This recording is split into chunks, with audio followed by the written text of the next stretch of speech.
Hello, friends. Welcome to Story Behind Podcast. This is the show for people who love hearing a good story and who believe the world could use more positivity. We're the team behind GodUpdates and God2, and we hope these weekly short stories will brighten your day.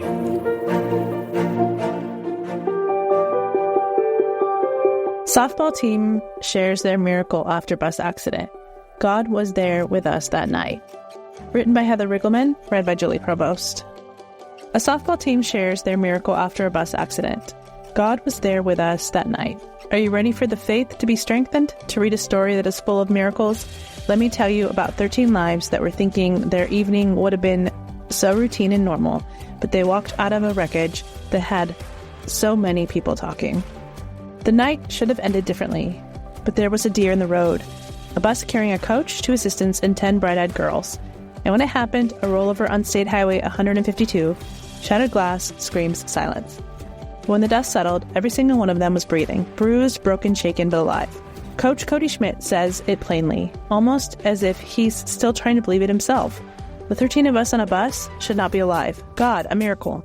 And isn't that just it? The hand of God was everywhere, in places you couldn't see, yet you could feel. And the way parents driving behind the bus leapt into fields, running barefoot toward wreckage. And the way high schoolers threw fear aside, checked pulse after pulse, name after name. One girl carried her coach out of twisted steel. The way community and courage rose up like holy fire. If you look close enough, you see his fingerprints on the broken bus, on the scattered dirt, on every single spared heartbeat.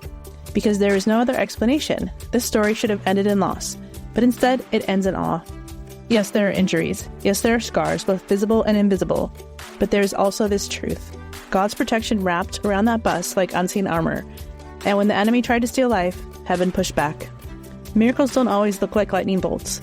Sometimes they look like a bus on its side, and 13 souls crawling out alive. Sometimes they sound like a coach whispering, "How are my girls?" when his body aches but his heart beats gratitude.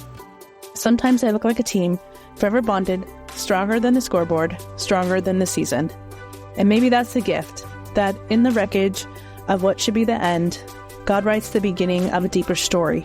A story of faith, family, and the kind of miracle you can only explain with one word: Jesus. All 13 lives are spared. All 13 were carried in the palm of his hand. What a mighty God we believe in. This story needs to be shared and reshared to remind us all that God is carrying us through whatever life throws our way. Psalm 91, 11-12.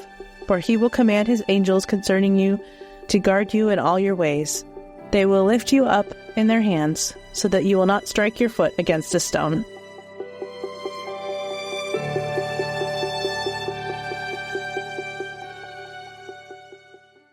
You know, the Bible tells us, I will bless those who bless you. That's not just a nice sentiment, it's biblical prophecy. And it's a commandment from God, it's a calling, and right now we're called to act.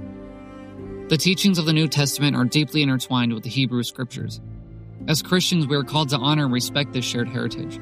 The Apostle Paul reminds us in Romans 11:18, do not consider yourself to be superior to those other branches. If you do, consider this. You did not support the root, but the root supports you.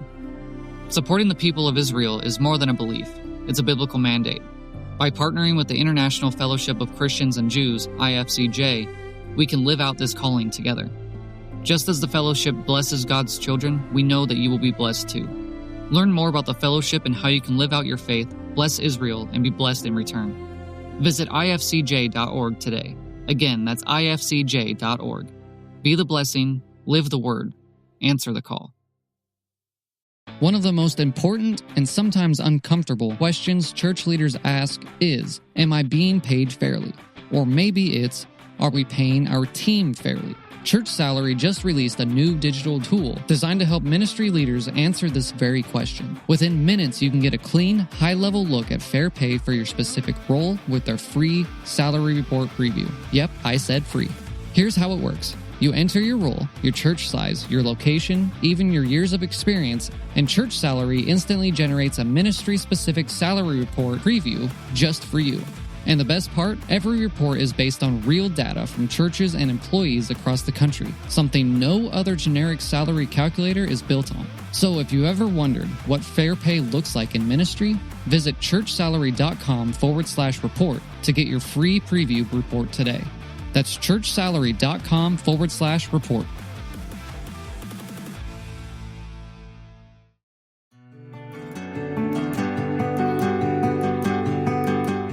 Farmer proposes from the air with 13-acre corn maze message. Written by Michaela Gordoni, read by Julie Provost. Tim Sullivan made the most of his career as a farmer by proposing with a corn maze. When he took his girlfriend sky high in a small airplane, he finally got to show her what he'd been working on for months. A giant cornfield displaying the words, "Will you marry me, Caroline?" Planning the proposal was no small feat. The proposal, which also included an ornate flower and pumpkin design, spanned 13 acres and was part of Tim's family annual corn maze. "I wanted to do something big, something she'll never forget," said Tim, who's now happily engaged. Seeing her face when she realized what it said, "I'll never forget that moment." Tim proposed on August 5th. He had planned the proposal since April and began working on the design on June 3rd using a computerized tractor. Leading up to the big moment, Tim was nervous that his field would catch the attention of other flyers, who might post a photo on social media. Fortunately, that never happened. When they first passed over the field, Caroline was looking out the opposite window, so Tim asked the pilot to circle back. Tim said Caroline's face lit up when she saw the message. "I was just so amazed that somebody put that much effort into planning a proposal like that," she said. "I expected he would do something quite elaborate and intentional, but nothing to that extreme by any means." When they landed, Tim completed the proposal by getting down on one knee. Caroline answered him, yes, and sealed it with a kiss. The couple both work for agricultural companies, Tim at Cortevera Agriscience and Caroline at Winfield United. It was only fitting that a proposal would happen with the cornfield, Caroline said. "We both really like corn a lot, not to be corny. I wanted to do something we would both be able to remember for the rest of our lives," Tim said. The couple plans to wed in early summer of 2026. The maze message is open to the public this fall at Circle S Farms in Ohio. Who knew a cornfield could be so romantic? Tim executed a truly grand gesture that the couple will surely cherish the rest of their lives. Many happy congratulations to this farming family-to-be.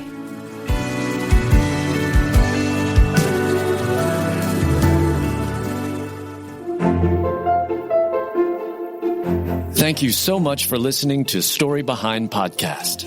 We're really glad you joined us for this week's story. To see photos and videos that may have been referenced in this episode, check out the links in the show notes. And if you enjoyed what you heard today, subscribe to our podcast, and please tell a friend about us. We'd also love it if you'd rate us and leave us a review. It really does help more people find us. Story Behind is a Salem Web Network production.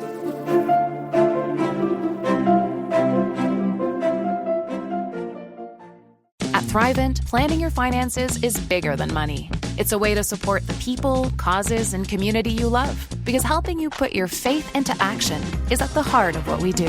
Thrivent, where money means more. Connect with us at Thrivent.com.